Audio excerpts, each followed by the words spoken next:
नमस्कार, AB star news देख रहे हैं आप। मैं हूं आपके साथ सोहन सिंह। खबरों की शुरुआत करेंगे। सबसे पहले बात करेंगे कृषि कानूनों के खिलाफ किसानों के प्रदर्शन की। जी हां, कृषि कानूनों के खिलाफ लगातार 5 दिनों से किसानों का प्रदर्शन जारी है। आपको बता दें कि पंजाब, हरियाणा, राजस्थान समेत दर्जन भर राज्यों के किसानों का आंदोलन लगातार जारी है। सिंघू के साथ टीकरी और दिल्ली यूपी बॉर्डर पर भी किसानों ने मोर्चा संभाल लिया है। इस बीच दिल्ली पुलिस ने बताया है कि सिंधु और टिकरी बॉर्डर पर सभी तरह का यातायात आवागमन पूरी तरह से रोक दिया गया है।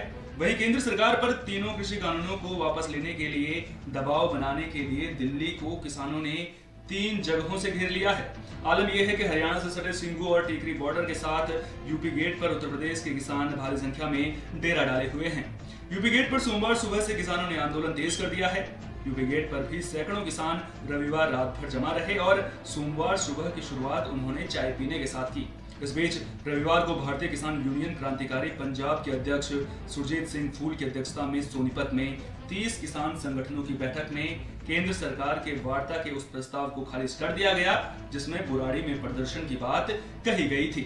रविवार शाम को दिल्ली हरियाणा के सिंघू बॉर्डर पर आयोजित पत्रकार वार्ता में सुरजीत सिंह फूल ने कहा कि किसान बाहरी दिल्ली के बुराड़ी स्थित संत निरंकारी मैदान में नहीं जाएंगे। इसी के साथ उन्होंने ये भी कहा कि पंजाब, हरियाणा और यूपी के किसान दिल्ली को चारों तरफ से घेर कर केंद्र को मांगे पूरी करने पर विवश कर देंगे। साथ ही किसानों का ये भी कहना है कि वो 4 महीने का राशन शॉट लेकर आए हैं और जब तक सरकार उनकी मांगों को नहीं मानती वे लोग धरना देते रहेंगे। तो किसानों में पूरी तरह से आक्रोश देखने को मिल रहा है और किसान इस वक्त पूरी तैयारियों के साथ भी आए हैं। 4 महीने का राशन साथ लेकर आए हैं। मतलब जैसे पहले किसानों को आश्वासन देकर घर वापस भेज दिया जाता था, आश्वासनों का पुलिंदा लेकर किसान वापस लौट जाते थे। इस बार किसान आश्वासनों से नहीं मानने वाले। उनके तेवर देखकर तो यही लग रहा है कि किसान इस वक्त सरकार से आर पार के मूड में है और जब तक सरकार तीनों कृषि कानूनों को वापस नहीं ले लेती तब तक किसान वापस घर नहीं लौटने वाला, क्योंकि किसान पूरी तैयारी के साथ आया है। किसान साफ कह रहा है कि जब वो पुराने कृषि कानून के साथ में खुश हैं तो आखिर उन पर नए कृषि कानून क्यों थोपे जा रहे हैं। और ऐसे में देखना दिलचस्प होगा कि केंद्र सरकार इस पूरे मामले को किस तरह से देखती है, कैसा रवैया अख्तियार करती है, क्योंकि जो विरोधी पार्टियां हैं वो भी लगातार सरकार से सवाल पूछ रही हैं और खुद को किसान हितैषी बता रही हैं। तो अब पूरी नजर केंद्र सरकार के उठाए कदमों पर होगी। क्या केंद्र सरकार किसानों की मांगों को मानती है या फिर किसानों का प्रदर्शन यूं ही जारी रहता है। आप जानते हो कि दिल्ली में जो स्प्रेड किया हुआ है उसको ध्यान में रखते हुए जो गाइडलाइंस बनी हुई है उसमें किसी प्रकार की पॉलिटिकल गैदरिंग परमिटेड नहीं है। तो इसी को ध्यान को इम्प्लीमेंट करने के लिए हमने ये इसको उनकी परमिशन जो रिक्वेस्ट थी उसको रिजेक्ट किया। उसके बावजूद कि अगर वो आते हैं तो हमने बॉर्डर्स पे दिल्ली में प्रवेश न कर पाए, उस पर सारा इंतज़ाम किया हुआ है। जितने भी बॉर्डर्स हैं वहाँ पे हमारी पूरी तैनाती है और हमें पूरा विश्वास है कि वो अंदर नहीं प्रवेश करेंगे। सर, पंजाब बॉर्डर क्रॉस कर लिया हम लोगों ने। ठीक है, वो वहाँ पे हमारी जो काउंटर फॉर्स है पंजाब में और हरियाणा में दोनों से हमारी बातचीत हो रही है, उनसे हम बराबर संपर्क में हैं। वो भी अपनी तरफ से पूरी कोशिश कर रहे हैं, उनको समझाने की भी कोशिश कर रहे हैं कि वो जो कानून बना हुआ है गाइडलाइंस बनी हुई है उसको उल्लंघन न कर सकें। The commuter as well as the ambulances are having a big issue in coming to the national capital. I know there would be problem because of this, because since they have already sort of blocked the national highway, so there are going to be some problem, but we'll try to sort it out as early as possible. And rather, we will appeal to them that let the such vehicles, essential commodities and the ambulances, they should be permitted. And instead of coming here, they should go back to their work and don't break any guidelines.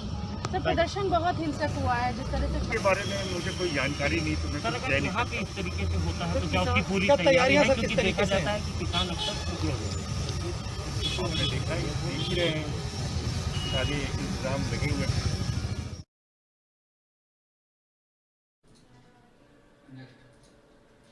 तो किसान सरकार से are पार के mood में है, और जब किसान सरकार से आर पार के मूड में है तो इसने केंद्र सरकार की टेंशन बढ़ा दी है। लिहाजा अब केंद्र सरकार के मंत्रियों के बयान आने भी शुरू हो चुके हैं। केंद्र सरकार के जो मंत्री हैं वो लगातार अपने बयानों के जरिए कृषि कानूनों को किसानों के लिए लाभदायक बता रहे हैं। तो कृषि कानून के विरोध में जारी किसानों के प्रदर्शन के बीच केंद्र सरकार एक्टिव हो गई है। सरकार की ओर से किसानों को बातचीत का न्योता दिया जा रहा है। साथ ही अब केंद्रीय मंत्रियों की ओर से कृषि कानून को लेकर सफाई भी दी जा रही है। केंद्रीय मंत्री रविशंकर प्रसाद, प्रकाश जावड़ेकर समेत अन्य नेताओं ने सोमवार सुबह ट्वीट कर कृषि कानून के बारे में जानकारी दी। केंद्रीय कानून मंत्री रविशंकर प्रसाद ने सोमवार सुबह ट्वीट कर लिखा, नए कृषि कानून एपीएमसी मंडियों को समाप्त नहीं करते हैं। मंडियां पहले की तरह ही चलती रहेंगी। नए कानून ने किसानों को अपनी फसल कहीं भी बेचने की आजादी दी है। जो भी किसानों का सबसे अच्छा दाम देगा वो फसल खरीद पाएगा, चाहे वो मंडी में हो या फिर मंडी के बाहर। नए कृषि कानून एपीएमसी मंडियों के समाप्त नहीं करते हैं। मंडियां पहले की तरह ही चलती रहेंगी। नए कानून ने किसानों को अपनी फसल कहीं भी बेचने की आजादी दी है। उनके अलावा केंद्रीय मंत्री प्रकाश जावड़ेकर ने भी ट्वीट किया। प्रकाश जावड़ेकर ने लिखा कि कृषि कानून पर गलतफहमी ना रखें। पंजाब के किसानों ने पिछले साल से ज्यादा धान मंडी में बेचा और ज्यादा एमएसपी पर बेचा। एमएसपी भी जीवित है और मंडी भी जीवित है और सरकार खरीद भी रही है। आपको बता दें कि कृषि कानून को लेकर किसानों की सबसे बड़ी चिंता एमएसपी की है और मंडियों को लेकर बात कही जा रही है। ऐसे में सरकार की ओर से लगातार इन समस्याओं को दूर करने की कोशिश की जा रही है। केंद्र सरकार की ओर से किसानों को 3 दिसंबर को बातचीत के लिए बुलाया गया है। इसके अलावा खुद केंद्रीय गृह मंत्री अमित शाह ने अपील करते हुए कहा था कि अगर किसान बुराड़े स्थित मैदान में आते हैं तो उनसे तुरंत भी बात हो सकती है। खुद प्रधानमंत्री नरेंद्र मोदी ने भी अपने मन की बात कार्यक्रम में कृषि कानून के फायदे गिनाए थे और किसानों से किसी तरह की अफवाह में न आने की अपील की थी। तो सरकार एक तरफ कृषि कानूनों को किसानों के हित में बता रही है, लगातार कह रही है कि जो किसान हैं वो अपनी फसल को मंडी में भी बेच पाएंगे और मंडी से बाहर भी बेच पाएंगे। लेकिन इसके बावजूद किसानों को डर सता रहा है। किसानों को डर सता रहा है मंडियों के समाप्त होने का। किसानों को डर सता रहा है कि क्या जब ये कानून लागू हो जाएंगे या फिर अब क्या जब इन कानूनों के लागू होने के बाद क्या सरकार उनकी फसल को एमएसपी पर खरीदेगी और क्या जो खेती है वो कॉर्पोरेट के हाथों में चली जाएगी। तो तमाम तरह की परेशानियां किसान अपने साथ लेकर आए हैं और सरकार से जवाब मांग रहे हैं। सरकार से साफ तौर पर कह रहे हैं कि आप तीनों कृषि कानूनों को वापस ले लीजिए। जब तक आप कृषि कानूनों को वापस नहीं लेंगे तब तक हमारा आंदोलन जारी रहेगा। वहीं अब केंद्र सरकार की ओर से सफाई भी दी जा रही है। ऐसे में देखना दिलचस्प होगा कि आगे इस पूरे मामले पर क्या कुछ होता है। तो कृषि कानूनों को लेकर एक तरफ केंद्र सरकार अपनी सफाई दे रही है, वहीं विरोधियों ने सरकार पर सवाल उठाने शुरू कर दिए हैं। विरोधी लगातार सरकार की कार्यशैली पर सवाल उठा रहे हैं। कृषि कानूनों को किसानों के हित में नहीं बता रहे हैं।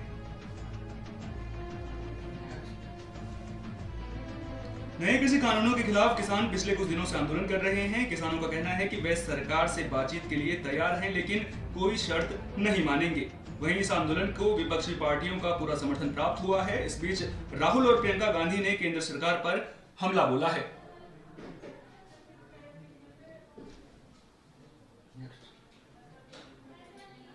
तो केंद्रीय कृषि कानूनों को लेकर राहुल गांधी और प्रियंका गांधी ने भी केंद्र सरकार पर हमला बोला है। साफ तौर पर कहा है कि जो कृषि कानून है वो जनता के हित में नहीं है, किसानों के हित में नहीं है। कांग्रेस महासचिव प्रियंका गांधी का कहना है कि सरकार को किसानों की बात सुननी होगी। वायनाड से सांसद राहुल गांधी ने सोमवार को ट्वीट कर कहा, मोदी सरकार ने किसान पर अत्याचार किए, पहले काले कानून फिर लाठी डंडे चलाए, लेकिन वो भूल गए कि जब किसान आवाज उठाता है तो उसकी आवाज पूरे देश में गूंजती है। किसान भाई बहनों के साथ हो रहे शोषण के खिलाफ आप भी speak up for farmers campaign के माध्यम से जुड़िए। प्रियंका गांधी वाड्रा ने कहा, नाम किसान कानून लेकिन सारा फायदा अरबपति मित्रों को।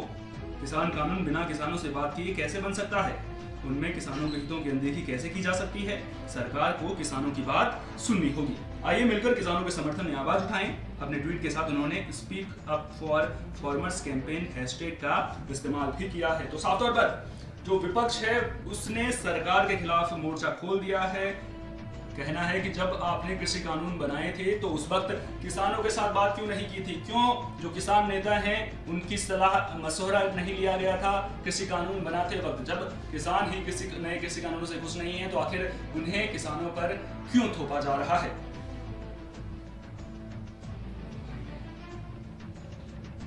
देशभक्ति देश की शक्ति की रक्षा होती है। देश की शक्ति किसान है। सवाल उठता है कि आज किसान सड़कों पे क्यों है, हजारों किलोमीटर दूर से चल के क्यों आ रहा है, ट्रैफिक क्यों रोक रहा है। नरेंद्र मोदी जी कहते हैं कि ये 3 कानून किसान के हित में है। अगर ये कानून किसान के हित में है तो किसान इतना गुस्सा क्यों है, किसान खुश क्यों नहीं है। भाइयों और बहनों, ये कानून नरेंद्र मोदी के 2-3 मित्रों के लिए है। ये कानून किसान से चोरी करने के कानून है और इसलिए हम सबको मिलकर हिंदुस्तान की शक्ति के साथ खड़ा होना पड़ेगा, किसान के साथ खड़ा होना पड़ेगा। जहां भी ये किसान भाई हैं वहां जनता को, कांग्रेस कार्यकर्ताओं को निकलकर इनकी मदद करनी चाहिए, इनको भोजन देना चाहिए और इनके साथ खड़ा होना चाहिए। बहुत बहुत धन्यवाद। नमस्कार। जय हिंद। देशभक्ति देश की शक्ति। तो आपने राहुल गांधी को सुना किस तरह से केंद्र सरकार सवाल पूछ रहे हैं। चलिए अब रुक कर लेते हैं अगली खबर का। प्रधानमंत्री नरेंद्र मोदी का आज बनारस दौरा है। जी हां, प्रधानमंत्री नरेंद्र मोदी अपने संसदीय क्षेत्र वाराणसी जाएंगे, जहां पर वे देव दीपावली के मौके पर पहुंचेंगे। इस मौके पर मुख्यमंत्री योगी आदित्यनाथ भी प्रधानमंत्री के साथ सभी कार्यक्रमों में साथ साथ नजर आएंगे। प्रधानमंत्री मोदी वाराणसी भ्रमण के दौरान राष्ट्रीय राजमार्ग संख्या 2 के हंडिया राजा तालाब खंड का 6 लेन चौड़ीकरण कार्य राष्ट्र को समर्पित करेंगे। ये परियोजना प्रयागराज और वाराणसी को आपस में जोड़ती है और स्वर्णिम चतुर्भुज परियोजना 1 यानी दिल्ली से कोलकाता कॉरिडोर का भी प्रमुख भाग है। पूर्व में प्रयागराज से वाराणसी के बीच यात्रा में करीब 3.5 घंटे का समय लगता था। अब प्रयागराज से वाराणसी की यात्रा में मात्र 1.5 घंटा लगेगा। इस परियोजना की लागत 2447 करोड़ रुपए है। मोदी श्री काशी विश्वनाथ मंदिर धाम परियोजना स्थल का भी जायजा लेंगे और राजघाट में आयोजित देव दीपावली महोत्सव में शामिल होंगे। वे सारनाथ पुरातत्व परिसर पहुंचकर लाइट एंड साउंड शो भी देखेंगे। प्रधानमंत्री नरेंद्र मोदी बनारस में देव दीपावली की अनुपम छटा निहारने के लिए 1 घंटे से ज्यादा समय गंगा में जल विहार करेंगे। प्रधानमंत्री नरेंद्र मोदी मिर्जा मुराद की जनसभा के बाद हेलीकॉप्टर से राजघाट पहुंचेंगे और वहां से काशी विश्वनाथ कॉरिडोर का सफर नाव से करेंगे। कॉरिडोर के निरीक्षण के बाद वो नाव से वापस राजघाट जाएंगे और वहां से संत रविदास घाट तक देव दीपावली की छटा निहारेंगे। तो प्रधानमंत्री नरेंद्र मोदी आज अपने लोकसभा निर्वाचन क्षेत्र वाराणसी पहुंच रहे हैं, जहां पर उनका स्वागत करने के लिए मुख्यमंत्री योगी आदित्यनाथ भी मौजूद रहेंगे और प्रधानमंत्री यहां पर देव दीपावली की अनुपम छटा का दीदार करते हुए नजर आएंगे। आपको बता दें कि अयोध्या में दिवाली के बाद अब बनारस में देव दीपावली को लेकर राज्य सरकार ने चाक चौबंद तैयारियां की हैं। इस दौरान सुरक्षा के भी पुख्ता इंतजाम रहेंगे और करोड़ों दिए आपको गंगा घाटों पर जलते हुए नजर आएंगे। आप खुद ही सोचिए कितना मनोरम वो दृश्य होगा जब प्रधानमंत्री खुद क्रूज पर सवार होकर इस भव्य देव दीपावली का दीदार करेंगे।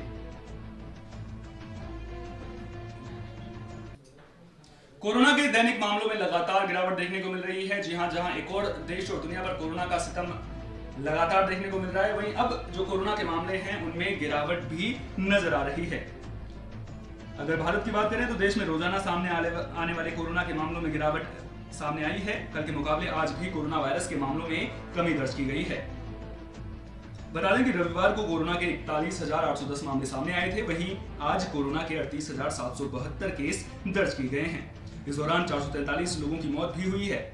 वहीं अगर दुनिया भर में कोरोना वायरस के मामलों की बात करें तो दुनिया भर में कोरोना के 6,30,72,475 मामले सामने आ चुके हैं। वहीं भारत में अब तक कोरोना के 94,31,692 मामले सामने आए हैं। 1,37,139 लोगों की मौत हुई है। वहीं 88,47,600 लोग वायरस को मात दे चुके हैं। एक लिहाज से देखा जाए तो अच्छी खबर यह है कि अब कोरोना के जो दैनिक मामले हैं उनमें गिरावट आ रही है, लेकिन चिंता अभी भी इस बात की है कि कोरोना के मामले सामने आ रहे हैं और इस पर पूरी तरह से अंकुश लगाना बेहद जरूरी है, क्योंकि अगर जब तक कोरोना पर पूरी तरह से अंकुश नहीं लगेगा तब तक कोरोना के जाने का जो है वो कोरोना हमारे बीच में रहेगा और कोरोना जब तक हमारे बीच में रहेगा तब तक खतरा बना रहेगा। इसलिए जब तक वैक्सीन नहीं आ जाती है तब तक लोगों को भी चाहिए कि वो सावधानी बरतें और 2 गज की दूरी और मास्क जरूरी वाले फॉर्मूले को अपनाते रहें।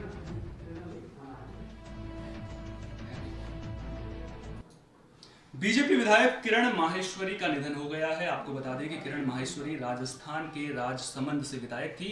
उनके निधन पर प्रधानमंत्री नरेंद्र मोदी ने भी शोक जताया है। उन्होंने उनकी आत्मा की शांति के लिए प्रार्थना की है।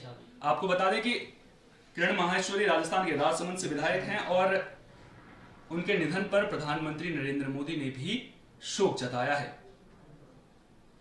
तो किरण माहेश्वरी के निधन पर प्रधानमंत्री नरेंद्र मोदी ने शोक जताया है।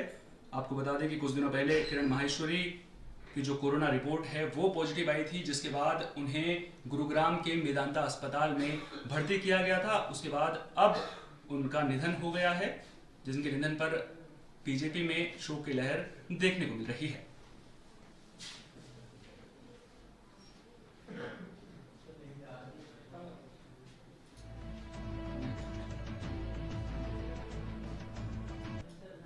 देश में आने वाले दिन कड़ाके की सर्दी से भरे हो सकते हैं। आपको बता दें कि मौसम विभाग ने अनुमान जताया है कि जो आने वाले दिन हैं वहां पर सर्दी का सितम देखने को मिल सकता है। मौसम विभाग ने शीतलहर की संभावना जताई है। बताया जा रहा है कि इस बार पिछले साल की अपेक्षा से ज्यादा ठंड पड़ सकती है। बंगाल की खाड़ी के ऊपर बने दबाव के चलते अनुमान लगाया गया है कि आने वाले 4 दिनों तक तमिलनाडु, पुडुचेरी, केरल और आंध्र प्रदेश के तटीय हिस्सों में मध्य से हल्की बारिश होने की संभावना है। वहीं अगर प्रदूषण की बात करें तो पिछले 24 घंटों में देश में AQI सामान्य दर्ज किया गया है। सेंट्रल पॉपुलेशन कंट्रोल बोर्ड ने इसकी जानकारी दी है और अनुमान लगाया जा रहा है कि आने वाले दिनों में बारिश होने के बाद हवा की गुणवत्ता में भी सुधार दर्ज किया जाएगा। उधर झारखंड में भी तापमान में गिरावट आने से ठंड धीरे धीरे बढ़ रही है। वहीं यूपी और दिल्ली में भी ठंड बढ़ने लगी है। मौसम विभाग के अलावा स्काईमेट वेदर के मुख्य मौसम विज्ञानी महेश पलावत ने बताया कि राजधानी दिल्ली में इस साल नवंबर में करीब 1 दशक में सबसे ज्यादा ठंड पड़ी है।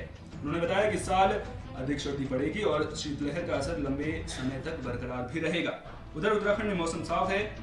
मीडिया रिपोर्ट के मुताबिक दिन में चटक धूप खिलने के कारण यहाँ पर अधिकतम तापमान में इजाफा हुआ है। वहीं बिहार में आसमान में बादल के छंटने के बाद तापमान में गिरावट आने से ठंड बढ़ चुकी है। तो आने वाले दिन उत्तर भारत में सर्दी का सितम लेकर आने वाले हैं। मौसम विभाग ने भी अनुमान जताया है। आपको बता दें कि दिल्ली में जो न्यूनतम औसत तापमान है वो पिछले 10 सालों में इस बार सबसे ज्यादा दर्ज किया गया है और जो इशारा कर रहा है कि अब जब दिसंबर और जनवरी का महीना आएगा तो ठंड जो है वो और भी ज्यादा बढ़ने वाली है।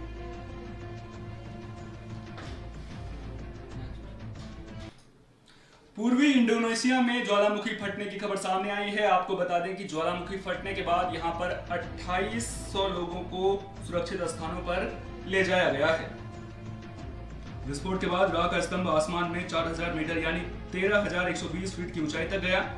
घटनास्थल से आसपास के 20 से ज्यादा गांवों में तकरीबन 2800 लोगों को निकालकर सुरक्षित स्थानों पर पहुंचाया जा चुका है और यहां अभी लोगों की निकासी का काम चल रहा है। डिजास्टर मिटिगेशन एजेंसी के प्रवक्ता रेड्डी जाति ने बताया कि पूर्वी नुसा तेंगार प्रांत के लेम्बाटा द्वीप पर स्थित माउंट इली लेविटोलो की ढलान से कम 28 गांवों के करीब 2800 लोगों को निकाला गया है। हालांकि अभी तक विस्फोट के कारण किसी की मौत या घायल होने का कोई मामला सामने नहीं आया है। साथ ही परिवहन मंत्रालय ने कहा कि विस्फोट के बाद उड़ानों को लेकर चेतावनी जारी की गई थी और द्वीप में एक स्थानीय हवाई अड्डे को बंद कर दिया गया है। तो पूर्वी इंडोनेशिया में ज्वालामुखी फटने की खबर सामने आई है, जहां पर 2800 लोगों को सुरक्षित स्थानों तक पहुंचाया गया है।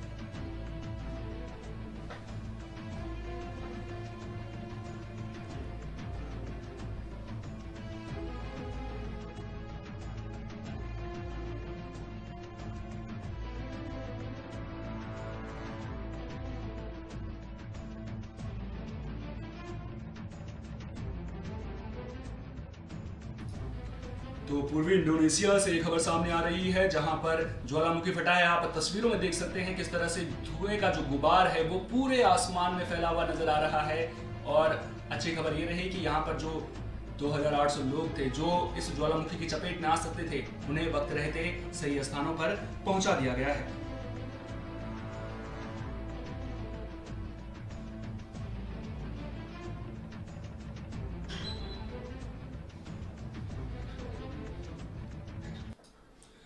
गुरु नानक देव जी की जयंती है। इसे पूरे देश भर में प्रकाश पर्व या गुरु पर्व के रूप में भी मनाया जाता है। आपको बता दें कि जो प्रकाश पर्व है वो सिख धर्म का प्रमुख त्योहार माना जाता है। हर साल कार्तिक महीने की शुक्ल पक्ष की पूर्णिमा तिथि पर सिख धर्म के संस्थापक श्री गुरु नानक देव जी का जन्मदिन मनाया जाता है। गुरु नानक देव जी की जयंती को गुरु पर्व और प्रकाश उत्सव के नाम से भी जाना जाता है। गुरु पर्व सिख धर्म के पवित्र त्योहारों में से एक है। ऐसे में देश के राष्ट्रपति रामनाथ कोविंद और प्रधानमंत्री नरेंद्र मोदी समेत तमाम राजनेताओं ने गुरु नानक देव को नमन किया है। प्रकाश पर्व के मौके पर राष्ट्रपति रामनाथ कोविंद ने सभी देशवासियों को बधाई दी है। उन्होंने लिखा, गुरु नानक देव की जयंती के शुभ अवसर पर मैं सभी देशवासियों और विदेश में बसे सभी भारतीयों, विशेष रूप से सिख समुदाय के भाइयों और बहनों को हार्दिक बधाई और शुभकामनाएं देता हूं। आइए इस पावन अवसर पर हम सब अपने आचरण में उनकी शिक्षाओं का पालन करें। तो आज प्रकाश पर्व है। इस मौके पर जो गुरुद्वारे हैं वहां पर श्रद्धालुओं के पहुंचने का सिलसिला भी लगातार जारी है। जो श्रद्धालु हैं वो गुरु नानक देव जी से अपने परिवार की सुख समृद्धि के लिए कामना कर रहे हैं। वहीं आज के दिन इस पावन मौके पर राष्ट्रपति रामनाथ कोविंद और प्रधानमंत्री नरेंद्र मोदी ने देशवासियों को बधाई दी है और गुरु नानक देव के पद चिन्हों पर चलने की सलाह दी है।